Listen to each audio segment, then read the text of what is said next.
This is an interview with J. Krishnamurti at Brockwood Park, 1984.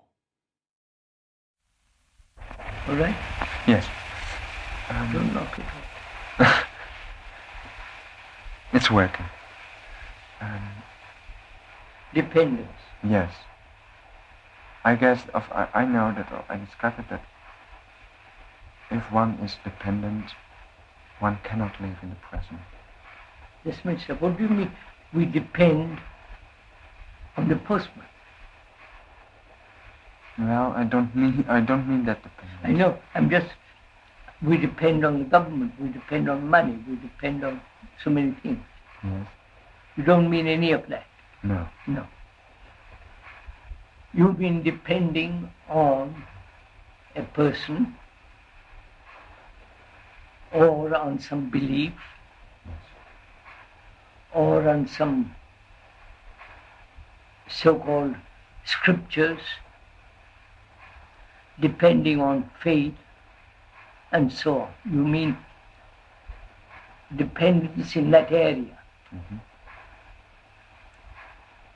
And you're asking, why do human beings depend? Is that it? Yes, that's it. Don't you think that they depend because they're afraid of life? Afraid of their future? Right? Afraid of their own incapacity, their own lack of clarity, Mm-hmm. their own sense of limitation, Mm-hmm. their own sense of poverty in the deeper sense of that word. So naturally, all that is there, they depend on this. I mean, after all, they depend on a guru, Mm-hmm. on the Pope or this or that, Mm-hmm. because they want certainty, they want security psychologically. Mm-hmm. But they don't find it. No. They think, so they want security, right?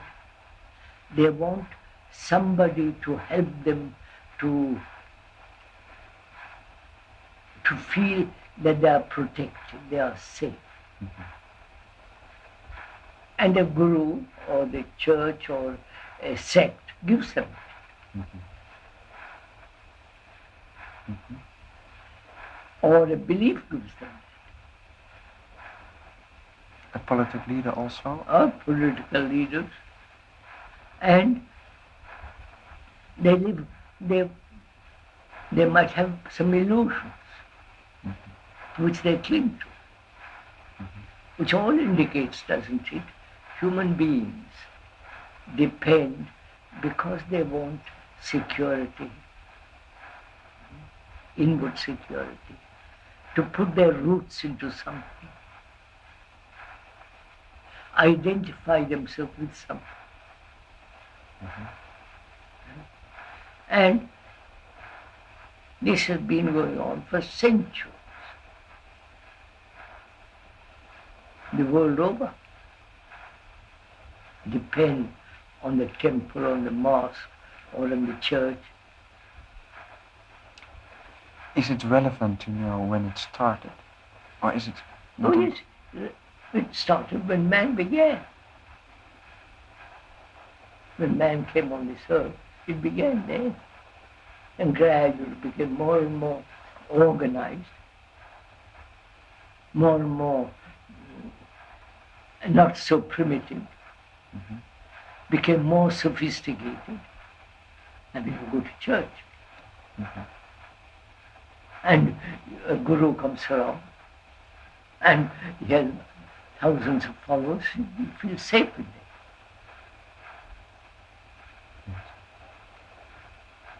I think this has been a long thing. It is depending on one's wife or one's husband, depending on some fancy, some illusion, and so this has been going on for millennia upon millennia. Mm-hmm. And it is very few see the instability of all that. After all, when you go to do yoga, you depend on the teacher. And then he becomes gradually a guru.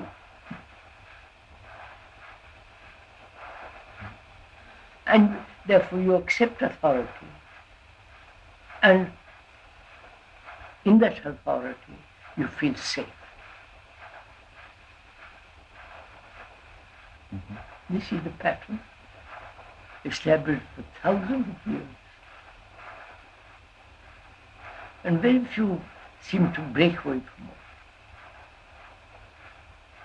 How do they break Huh? How do they do that? And just walk out, see the absurdity of it. There's no meaning. It's something like so. Yes, not only that, you see it obviously. A guru comes along, or somebody, priest, pope, whatever it is. He says, I know, I've had marvelous experience. Mm-hmm. And you're caught. You never doubt what he says.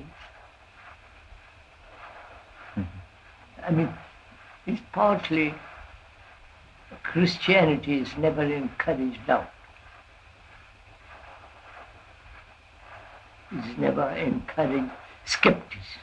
Mm-hmm. Whereas in Buddhism and Hinduism it is one of the things demanded, that you must question. And beliefs are not questioning. Yes. It's like the Pope also, what he said. Yes, yes. Whether it be political authority, religious authority, or scientific authority.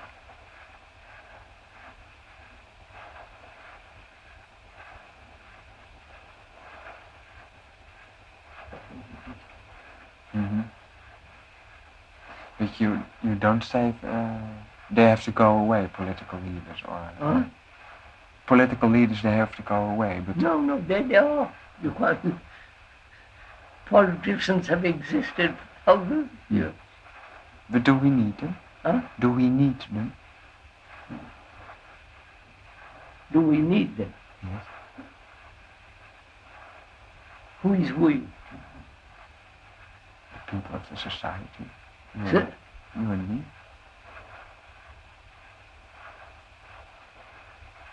Do we need them? A political leader, the Pope, The political leader is different from the popes, from the gurus and all that. A political leader you elect in the democratic world, in the free, so-called free world. You elect them. You like that man, you take a fancy to that politician, he promises them so many things. Say, I like to vote for him. He may not carry it out.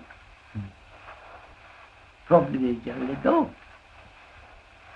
But they have to govern the country, badly or well, and so on. But do we need the gurus? That's much more important. Mm-hmm. Do we need all this noise and circus that goes on in churches and all that? Yes. Do we need all that?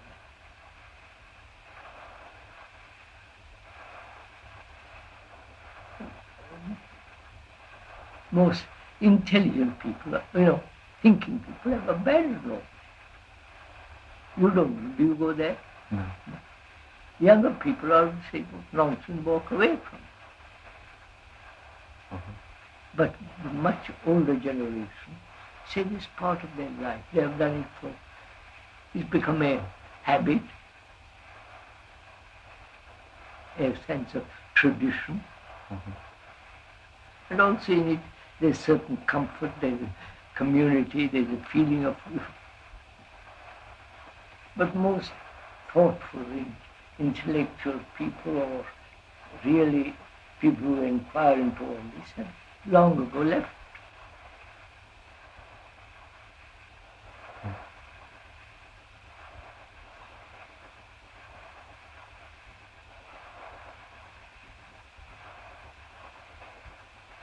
And when you are young, when you are a child, you are dependent on your parents. And You're dependent on your parents, natural. On your mother, your father, your uncle, whatever it is, you're dependent. is it the same kind of dependence? No, that's a they, when you're very young, they protect you. Yes. You live in with them. It's your home.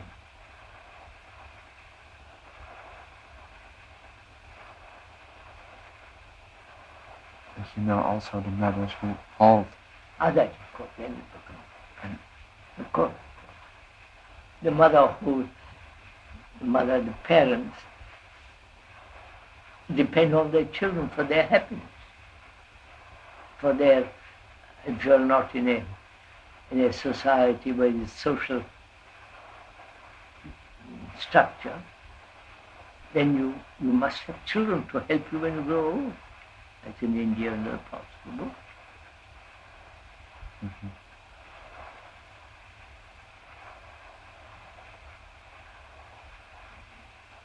Is it also to have children kind of denying death? I mean, when you get children, it is life, you know. Do you know? In the old family system, like in India used to be, whole family lived together. Yes. Grandfather, grandmother, the whole family lived together. With economic conditions, all their families broken up.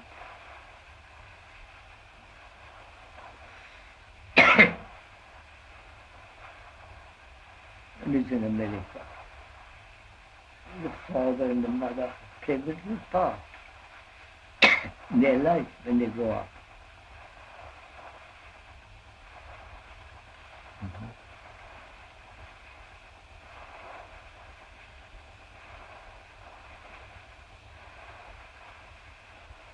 And I'm still wondering,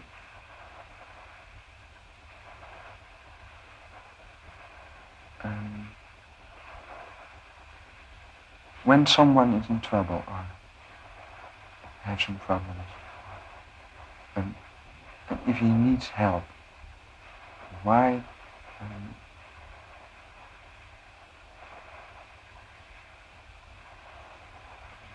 should he be not dependent on some teacher, if it is for a while? You know my question? I don't quite follow. Well, if one is in trouble, why can't he be dependent in that period on someone? So, this is me.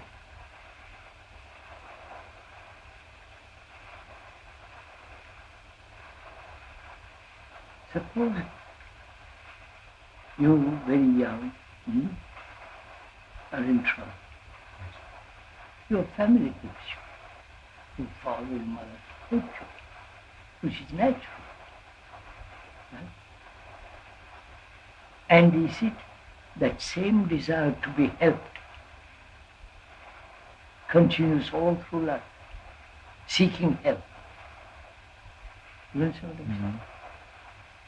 Help from God, help from priest, help from psychiatry,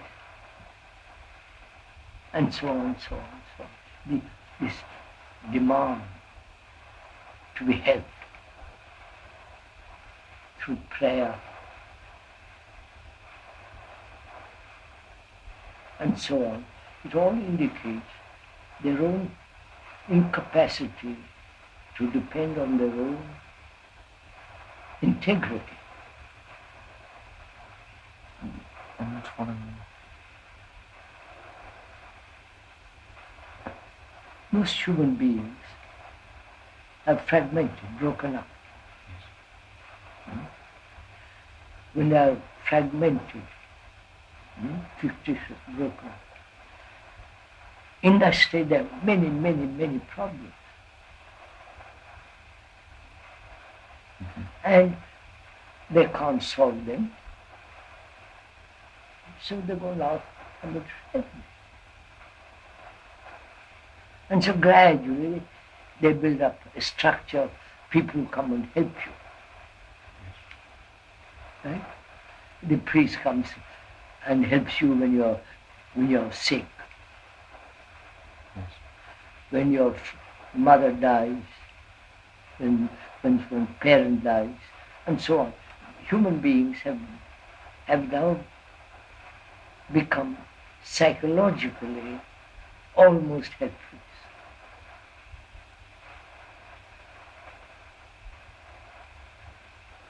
Right? So they become feeble. And that people say, we'll help you to be strong. And so they build up this whole dependence.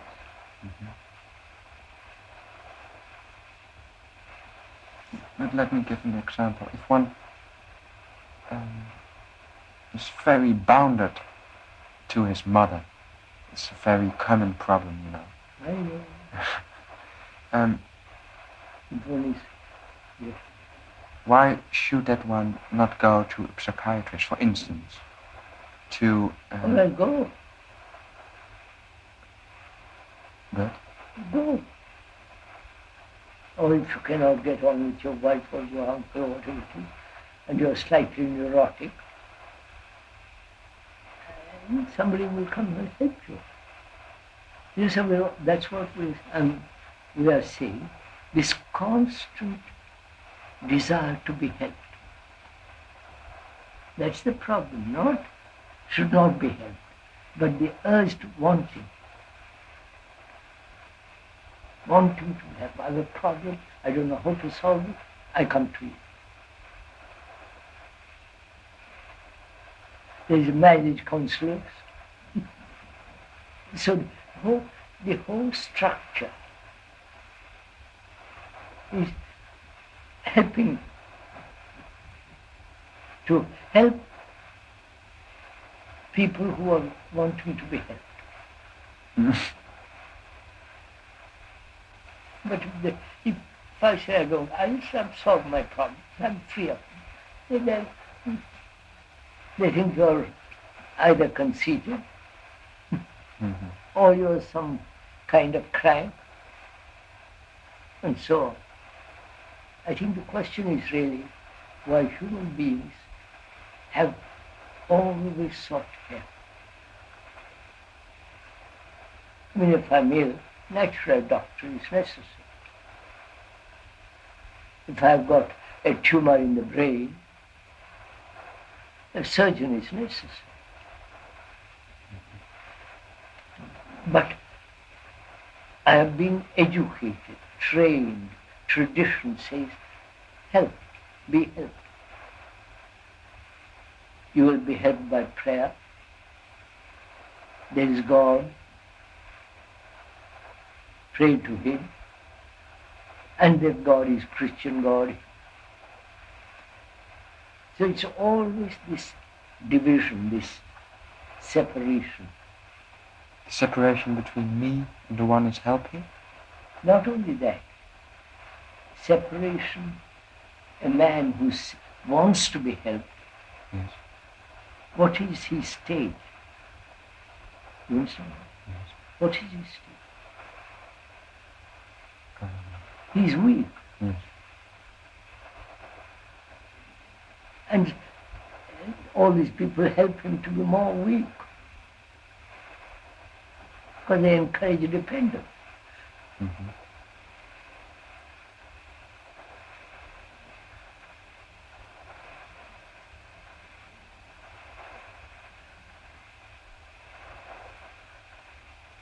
you want to discuss any other thing? Well, this is the thing. Huh? This is the thing. All right. Well, because I'm still wondering if, when I was young,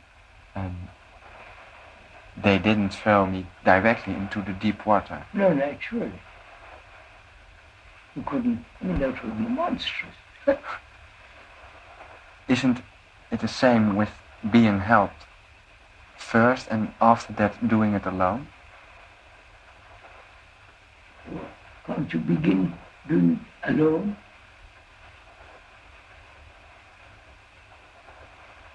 Why? So, why do we demand help? Why is there this urge?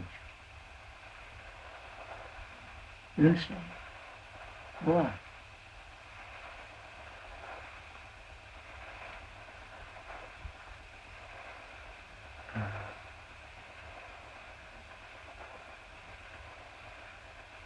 Is it because we've always thought that everything is outside us? Yes. That is, we say, I don't know, but you know, help me. Psychology, in the realm of psyche we are talking, not in physical work. I need a doctor, right? One may need a surgeon. Yes. One depends on the postman, on the vegetable market, and so on and so on. Outwardly, one has to depend. Perhaps that dependence on outward things may be an extension for the inner. Saying, I'm being helped from outside, I also must be helped inside, in the world of the psyche. We never say, well, I'll find out. I'll investigate into myself. Why don't we say that? Because that's much more difficult. Nobody encourages that. Very few. And those who encourage become their gurus immediately. Mm-hmm. They don't say, let's discuss it, let's go into it. This is, you can see why, sir. Human beings are rather, they have got tremendous self-interest. Right? They are selfish. And that selfishness creates problems. And I don't know how, one doesn't know how to be unselfish. Mm-hmm. That's the basic. The selfishness creates problems. Because selfishness is very small, very limited. Self-interest has its very small area. Mm-hmm. And to move out of that becomes difficult because the whole society is built on it, you follow? Mm-hmm. The whole society, all the religious edicts, you're separate from other humans, and so on, Mm-hmm. so on, so on.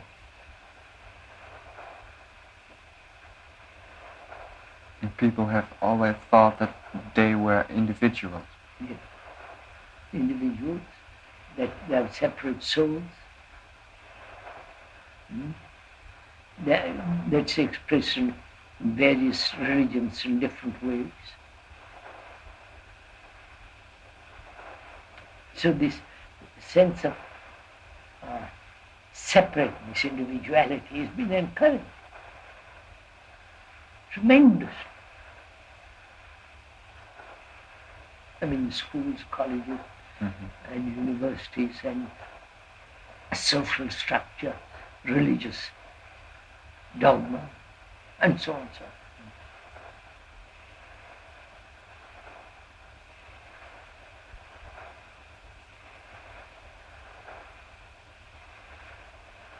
All these structures have never helped man to to be free of the central problem, which is the self. Mm-hmm. You understand? Yes. The self, me, my desires, my ambitions, my fulfillment. Mm-hmm. So dependence has everything to do with the ego. No, you can't say everything. I depend on the person, that doesn't mean his ego. Mm-hmm. The milkman who comes, brings milk, I pay him, he gives me 2 bottles every morning. But religiously, because that religion has been one of the major factors of life, Mm-hmm. right from the beginning, religion. And religions have encouraged this. They may say, no, give all that you have to God, but they don't mean all that. Mm-hmm. You know all that goes on. And your church is different from my church, and Yes, yes, and same in India, same in Buddhism, because this fragmentation.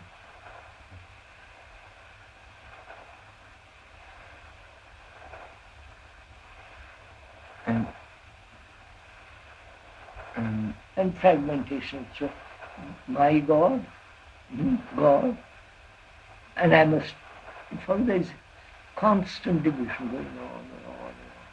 Mm-hmm. And that, I think, is the real central issue. The egotistic, egocentric activity, which that activity has created this society in which we live. Right? Mm-hmm. Society is not something that exists apart from me. We have created it. Yes. That's another division. Yes, we have created it. Yes. And then we become a slave to it. We are also saying, I cannot change it. Yes. I cannot change it. I can't do anything about it. But if I change, that will change. If each human being says, I must change before society changes. Mm-hmm. But nobody does that. So All the socialists, the communists. you don't think it's useful to demonstrate against nuclear weapons or something? Oh, of course, that must go on, because that helps stop this awful business going on.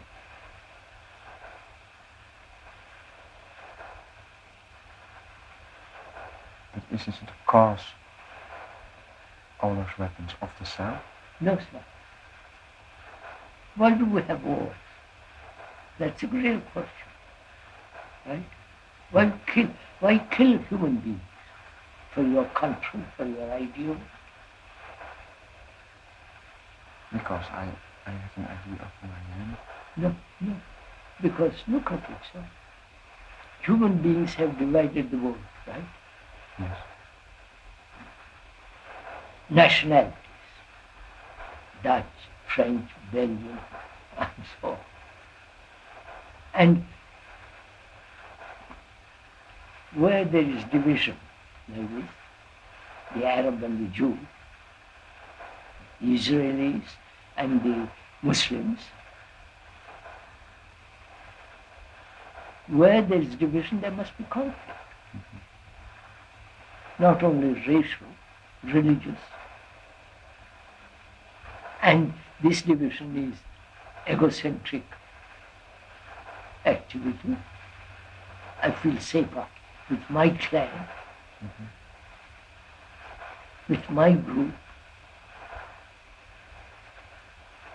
with my people who believe the same thing as I do. So it's going on all the time. And to see all this requires great clarity, objective observation. Without images. Yes, without images, seeing things as they are. Do I have to lose myself? So, not lose yourself. Can one be living in this world, be totally unselfish, totally go beyond the self-centered activity, self-interest?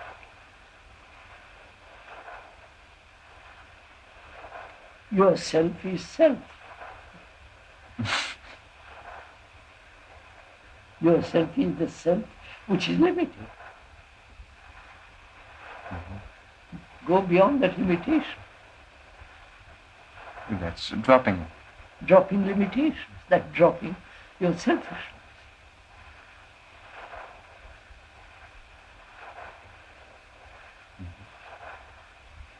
But before I can drop them, I have to know the limitations. You know the limitations. So I don't know, this is so obvious.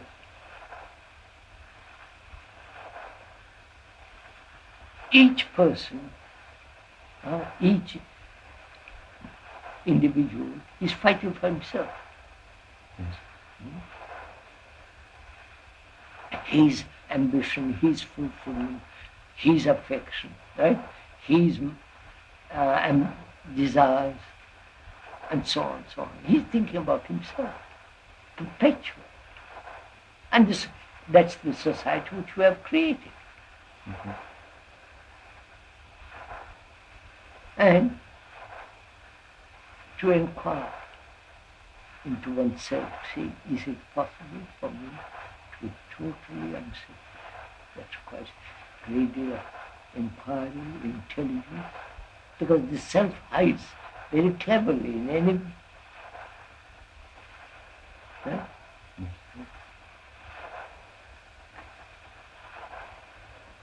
Why do you think that people go in analysis? Analysis. Yes. That's for various reasons, sir.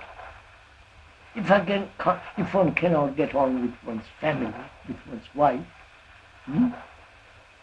and I feel rotten, I want to be helped by an analyst. But for various reasons, not only with one's wife, but I don't sleep well at night. One finds so many things so disturbing, so many things that have problems. And one cannot solve them, therefore you go somebody to ask. It's the same, going round and round the same thing. And what you are saying is that the analyzer cannot help you. It may help you, sir. Yes. You may, say for instance, one may not what? One may have certain phobia, some illusion. I can't get rid of it, and I'm making my life on earth people like miserable. And somebody says, go to some psychoanalyst or psychiatrist, and I go and he helps me a little bit. But we come back to the same thing, being helped. It is a hot issue. So, to be helped, that's what. As you know, I always say, I'm not helping. We're thinking together, working together. But if I was here during the gathering, and if I see obsession people, then I feel that some of them are dependent on me. Of course. And I said, they don't depend on me. But they stay dependent. Of course. Because they're. What's your feeling about that? How can you say don't depend on walk out? I have. I say don't depend on personality of K, right? Don't depend on what he says. Investigate. Look at what he's saying. Doubt, question. He goes through all that. But in spite of that, they say, no, sorry, I'm dependent. So they haven't gone into themselves, they haven't thought out, follow. They have not investigated into their own complex lives. Mm-hmm. It doesn't frustrate you. Hmm? It doesn't frustrate you. Not at all. First of all, I won't depend on your views. I don't depend on newspapers say I'm marvelous or not. I don't. I know. Means nothing. I have something to say, take it or leave it.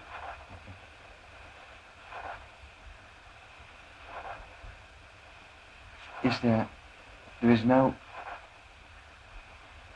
person sitting on the platform? No me? No. Otherwise I wouldn't talk. If there would be a me, you won't talk? I wouldn't. If there is no me, against whom am I talking? That's a different point. But me, sir, listen, me implies selfishness, self-centered egotism. Right? Yes. Me implies self-interest. Suppose I talked for 60 years and so on, large audience and so on. Now, I can build an image about myself. I'm a great man. Or I'm, etc., etc., etc. That's too childish. I don't do that. I say that's ugly. And therefore, as long as the self isn't there, control must act clearly.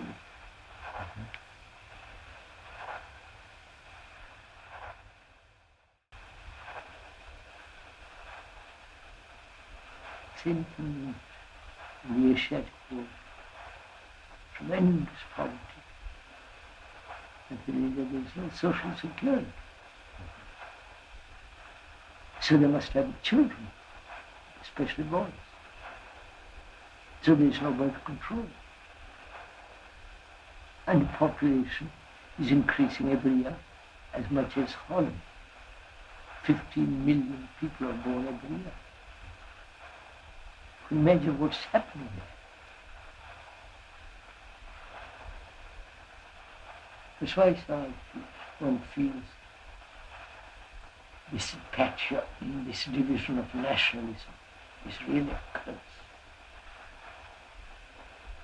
It's destroying the world. Not the bonds and all that.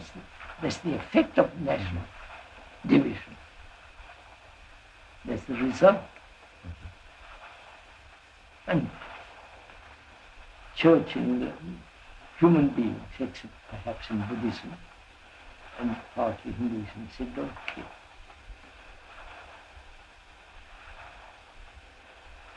Here, kill.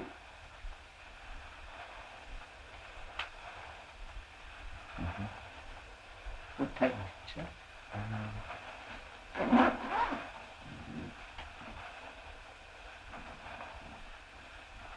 Well, I have that.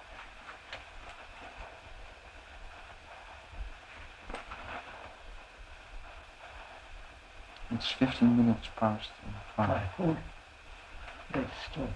Yes.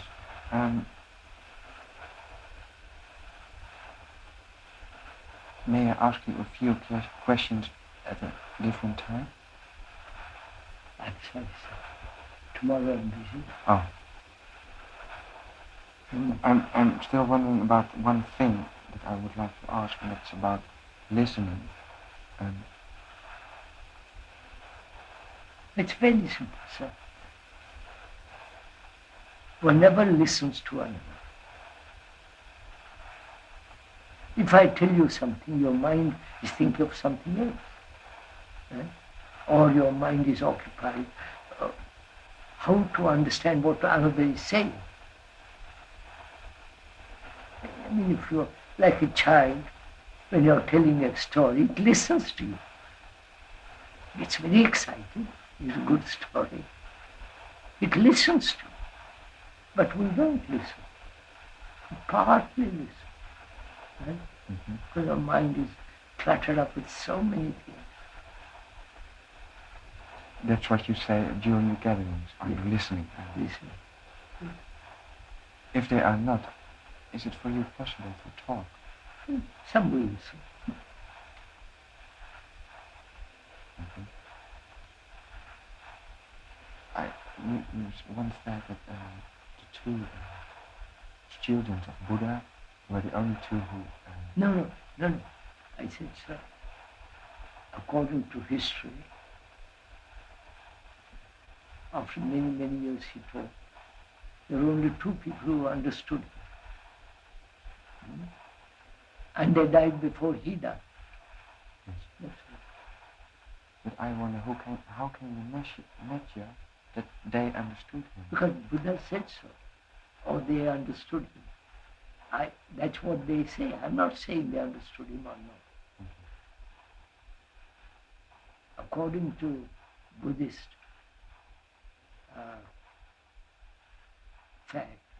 these are facts. There were only two disciples who really understood him. Mm-hmm. That's all. It may be true, it may not be true. Apparently it's true. I don't know. Do you see persons who understand you? Hmm? Do you see people